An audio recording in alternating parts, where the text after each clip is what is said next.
Emma, by Jane Austen, Volume 3, Chapter 11. Harriet! Poor Harriet! Those were the words. In them lay the tormenting ideas which Emma could not get rid of, and which constituted the real misery of the business to her.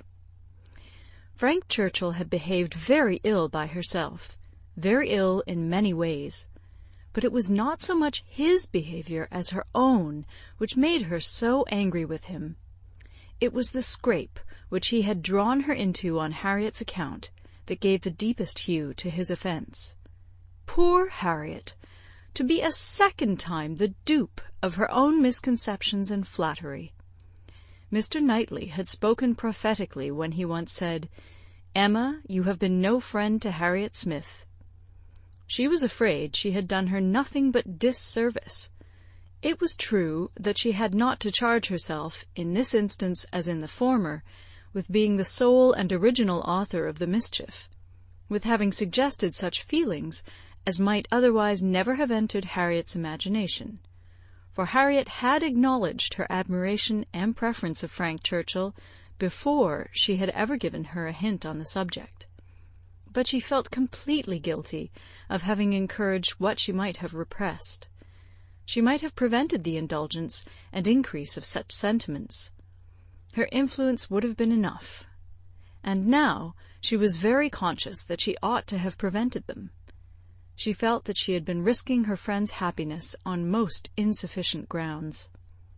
Common sense would have directed her to tell Harriet that she must not allow herself to think of him, and that there were 500 chances to 1 against his ever caring for her.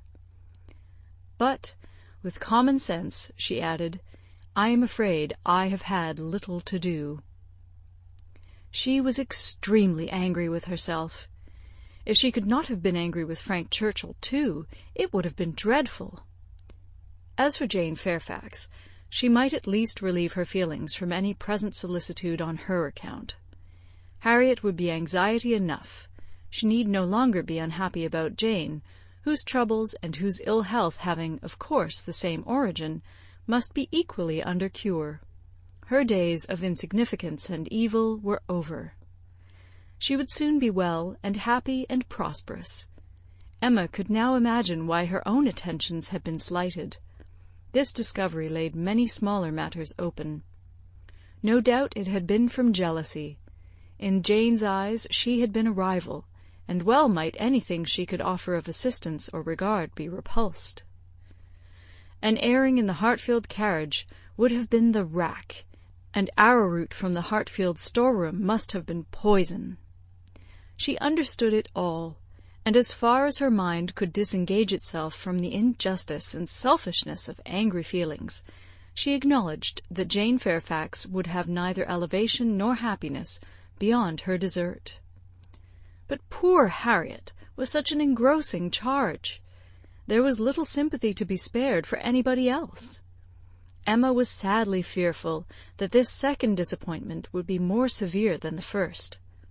Considering the very superior claims of the object, it ought, and judging by its apparently stronger effect on Harriet's mind, producing reserve and self-command, it would. She must communicate the painful truth, however, and as soon as possible. An injunction of secrecy had been among Mr. Weston's parting words. For the present, the whole affair was to be completely a secret.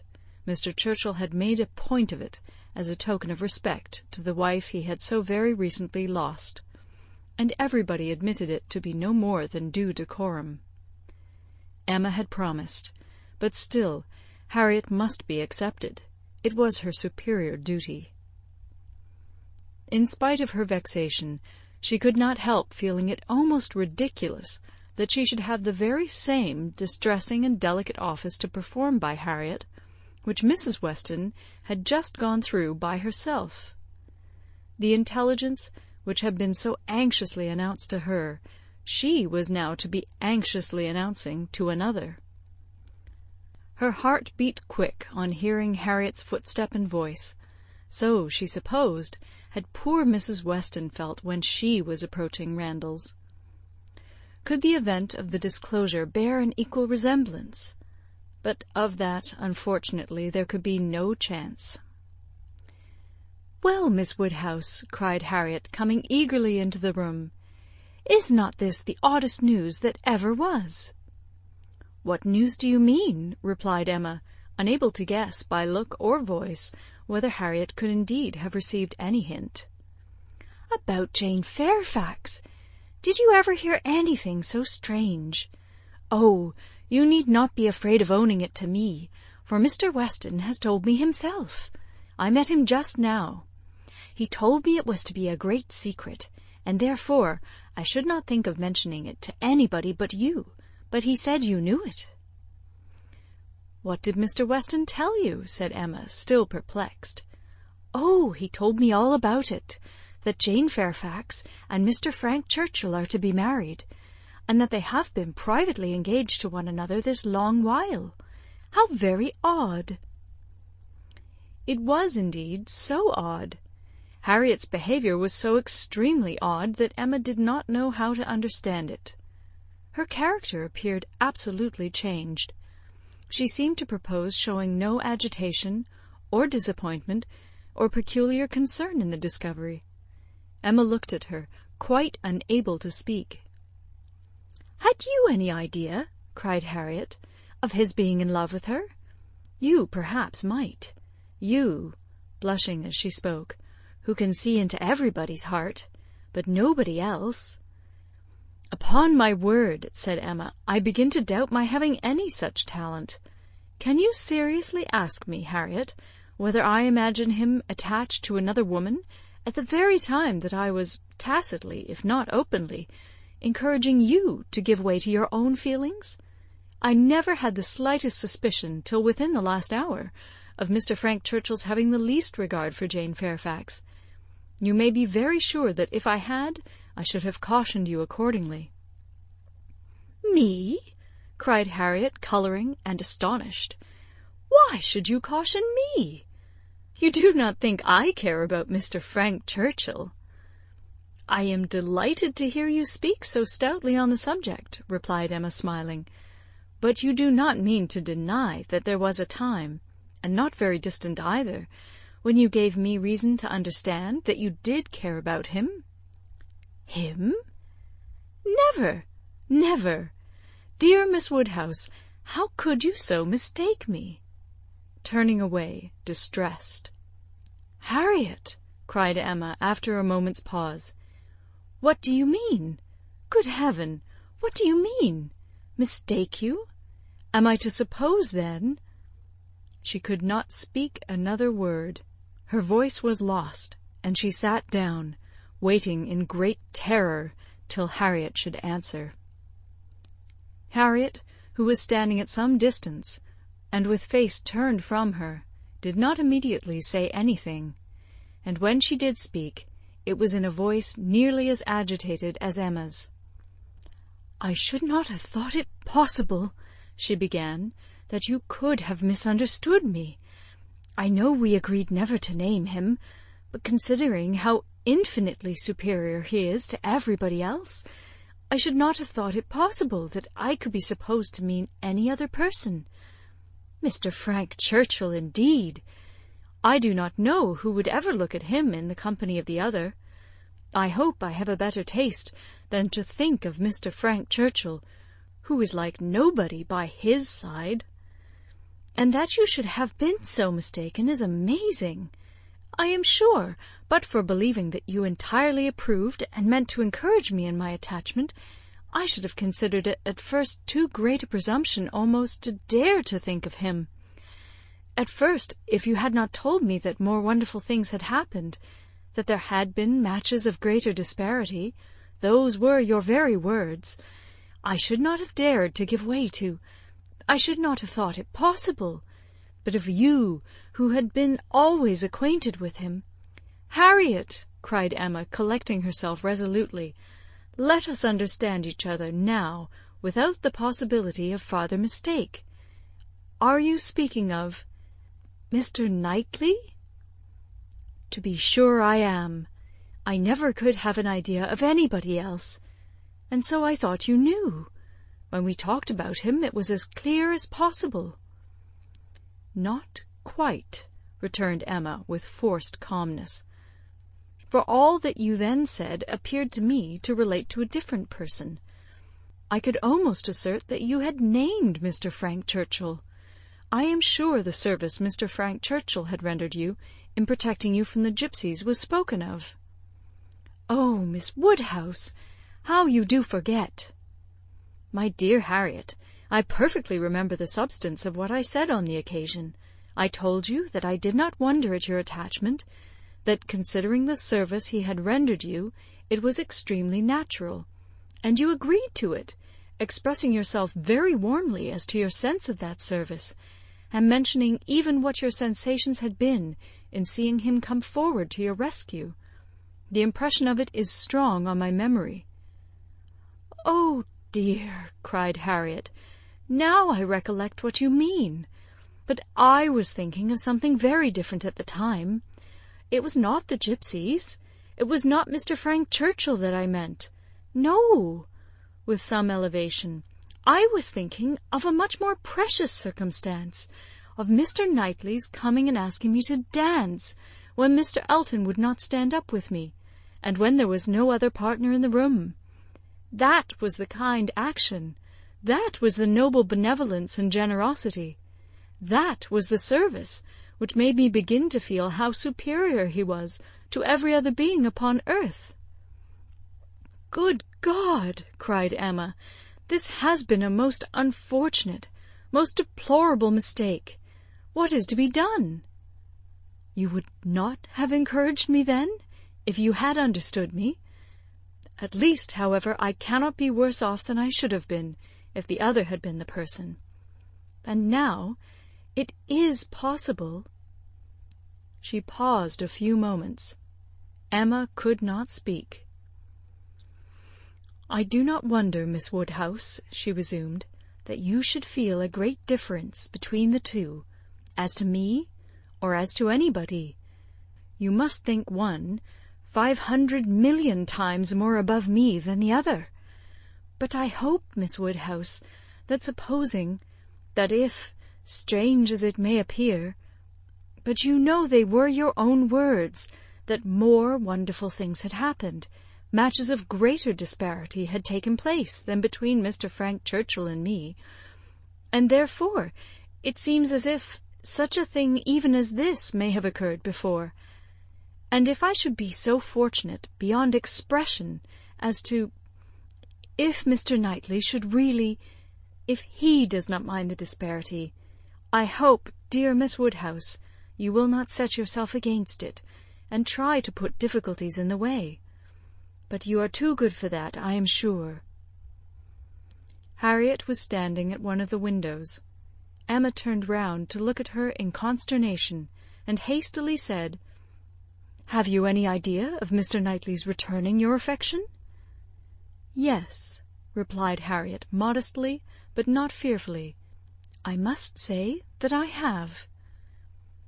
Emma's eyes were instantly withdrawn, and she sat, silently meditating, in a fixed attitude for a few minutes.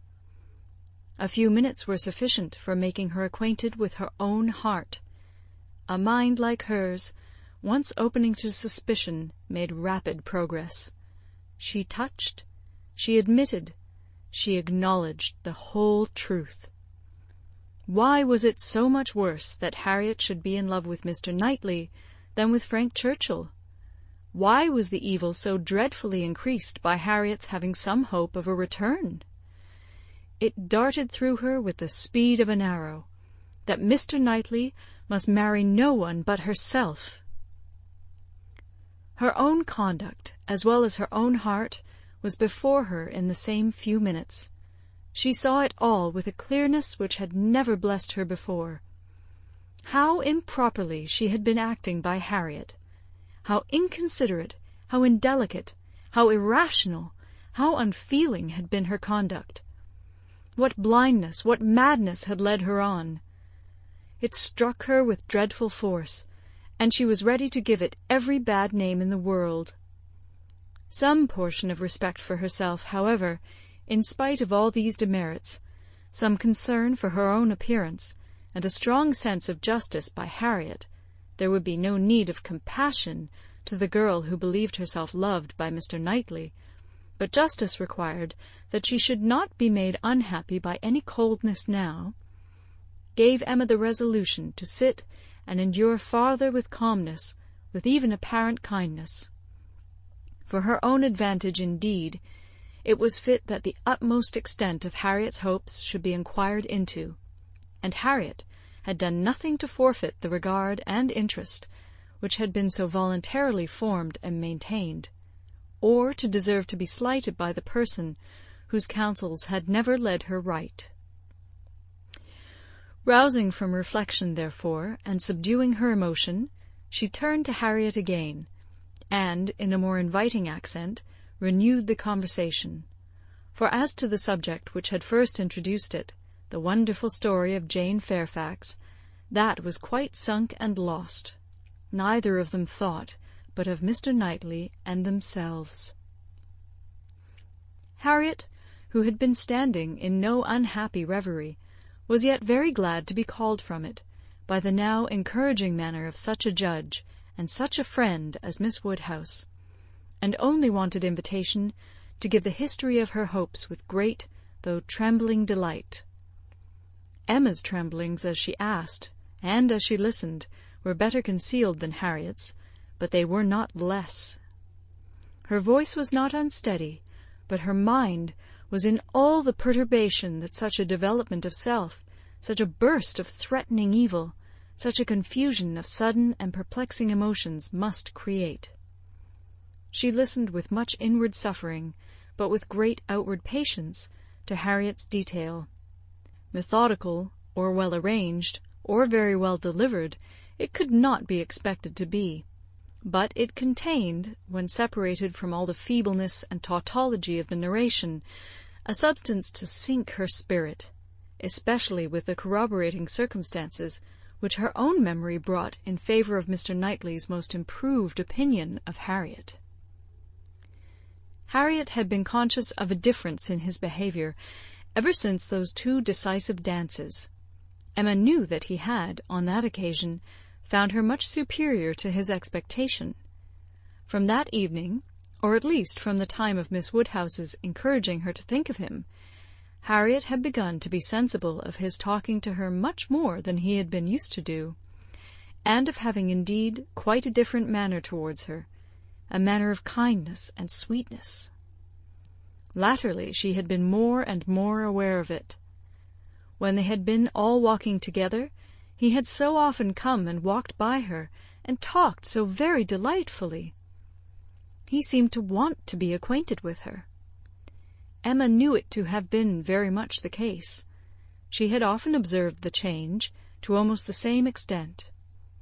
Harriet repeated expressions of approbation and praise from him, and Emma felt them to be in the closest agreement with what she had known of his opinion of Harriet. He praised her for being without art or affectation, for having simple, honest, generous feelings. She knew that he saw such recommendations in Harriet. He had dwelt on them to her more than once. Much that lived in Harriet's memory, many little particulars of the notice she had received from him, a look, a speech, a removal from one chair to another, a compliment implied, a preference inferred, had been unnoticed, because unsuspected by Emma. Circumstances that might swell to half an hour's relation, and contained multiplied proofs to her who had seen them, had passed undiscerned by her who now heard them. But the 2 latest occurrences to be mentioned, the 2 of strongest promise to Harriet, were not without some degree of witness from Emma herself. The first was his walking with her apart from the others in the lime walk at Donwell, where they had been walking some time before Emma came, and he had taken pains, as she was convinced, to draw her from the rest to himself, and at first he had talked to her in a more particular way than he had ever done before, in a very particular way indeed. Harriet could not recall it without a blush. He seemed to be almost asking her whether her affections were engaged, but as soon as she, Miss Woodhouse, appeared likely to join them, he changed the subject and began talking about farming. The second was his having sat talking with her nearly half an hour before Emma came back from her visit, the very last morning of his being at Hartfield, though when he first came in he had said that he could not stay 5 minutes, and his having told her during their conversation that though he must go to London, it was very much against his inclination that he left home at all, which was much more, as Emma felt, than he had acknowledged to her. The superior degree of confidence towards Harriet, which this one article marked, gave her severe pain. On the subject of the first of the two circumstances, she did, after a little reflection, venture the following question: "Might he not— is not it possible that when inquiring, as you thought, into the state of your affections, he might be alluding to Mr. Martin? He might have Mr. Martin's interest in view." But Harriet rejected the suspicion with spirit. "Mr. Martin! No, indeed. There was not a hint of Mr. Martin. I hope I know better now than to care for Mr. Martin, or to be suspected of it." When Harriet had closed her evidence, she appealed to her dear Miss Woodhouse to say whether she had not good ground for hope. "I never should have presumed to think of it at first," said she, "but for you. You told me to observe him carefully, and let his behaviour be the rule of mine, and so I have. But now I seem to feel that I may deserve him, and that if he does choose me, it will not be anything so very wonderful." The bitter feelings occasioned by this speech, the many bitter feelings, made the utmost exertion necessary on Emma's side to enable her to say on reply, "Harriet, I will only venture to declare that Mr. Knightley is the last man in the world who would intentionally give any woman the idea of his feeling for her more than he really does." Harriet seemed ready to worship her friend for a sentence so satisfactory, and Emma was only saved from raptures and fondness, which at that moment would have been dreadful penance, by the sound of her father's footsteps. He was coming through the hall. Harriet was too much agitated to encounter him. She could not compose herself. Mr. Woodhouse would be alarmed. She had better go. With most ready encouragement from her friend, therefore, she passed off through another door, and the moment she was gone, this was the spontaneous burst of Emma's feelings. "Oh, God! That I had never seen her!" The rest of the day, the following night, were hardly enough for her thoughts. She was bewildered amidst the confusion of all that had rushed on her within the last few hours. Every moment had brought a fresh surprise, and every surprise must be a matter of humiliation to her. How to understand it all? How to understand the deceptions she had been thus practising on herself and living under? The blunders, the blindness of her own head and heart? She sat still, she walked about, she tried her own room, she tried the shrubbery. In every place, every posture, she perceived that she had acted most weakly, that she had been imposed on by others in a most mortifying degree, that she had been imposing on herself in a degree yet more mortifying, that she was wretched, and should probably find this day but the beginning of wretchedness. To understand, thoroughly understand, her own heart was the first endeavour. To that point went every leisure moment which her father's claims on her allowed, and every moment of involuntary absence of mind. How long had Mr. Knightley been so dear to her, as every feeling declared him now to be?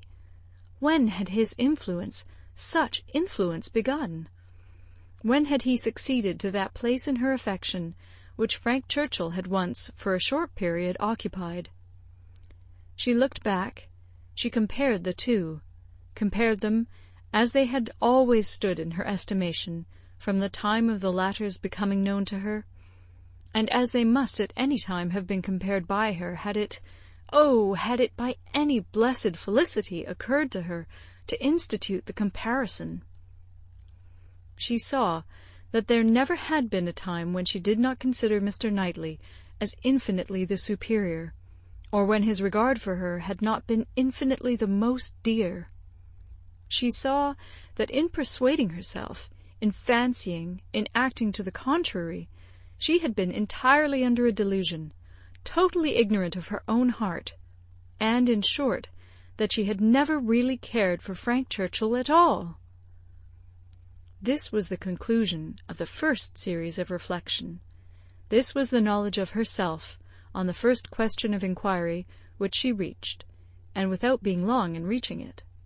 She was most sorrowfully indignant, ashamed of every sensation but the one revealed to her, her affection for Mr. Knightley.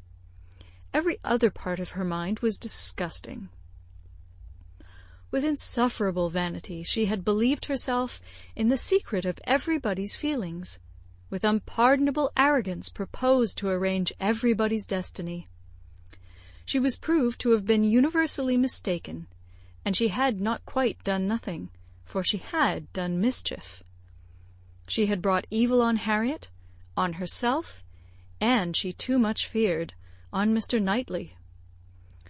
Were this most unequal of all connections to take place, on her must rest all the reproach of having given it a beginning, for his attachment she must believe to be produced only by a consciousness of Harriet's, and even were this not the case, he would never have known Harriet at all but for her folly. Mr. Knightley and Harriet Smith! It was a union to distance every wonder of the kind. The attachment of Frank Churchill and Jane Fairfax became commonplace, threadbare, stale in the comparison, exciting no surprise, presenting no disparity, affording nothing to be said or thought. Mr. Knightley and Harriet Smith! Such an elevation on her side, such a debasement on his! It was horrible to Emma to think how it must sink him in the general opinion, to foresee the smiles, the sneers, the merriment it would prompt at his expense, the mortification and disdain of his brother, the thousand inconveniences to himself. Could it be? No, it was impossible. And yet it was far, very far from impossible. Was it a new circumstance, for a man of first-rate abilities to be captivated by very inferior powers? Was it new for one, perhaps too busy to seek, to be the prize of a girl who would seek him? Was it new for anything in this world to be unequal, inconsistent, incongruous, or for chance and circumstance, as second causes, to direct the human fate? Oh! Had she never brought Harriet forward? Had she left her where she ought, and where he had told her she ought? Had she not, with a folly which no tongue could express, prevented her marrying the unexceptionable young man who would have made her happy and respectable in the line of life to which she ought to belong, all would have been safe. None of this dreadful sequel would have been. How Harriet could ever have the presumption to raise her thoughts to Mr. Knightley, how she could dare to fancy herself the chosen of such a man till actually assured of it. But Harriet was less humble, had fewer scruples than formerly. Her inferiority, whether of mind or situation, seemed little felt. She had seemed more sensible of Mr. Elton's being to stoop in marrying her than she now seemed of Mr. Knightley's. Alas! was not that her own doing too? Who had been at pains to give Harriet notions of self-consequence but herself? Who but herself had taught her that she was to elevate herself if possible, and that her claims were great to a high worldly establishment? If Harriet, from being humble, were grown vain, it was her doing too. End of Chapter 11. Recorded in Toronto, Ontario by Moira Fogarty, January 2010.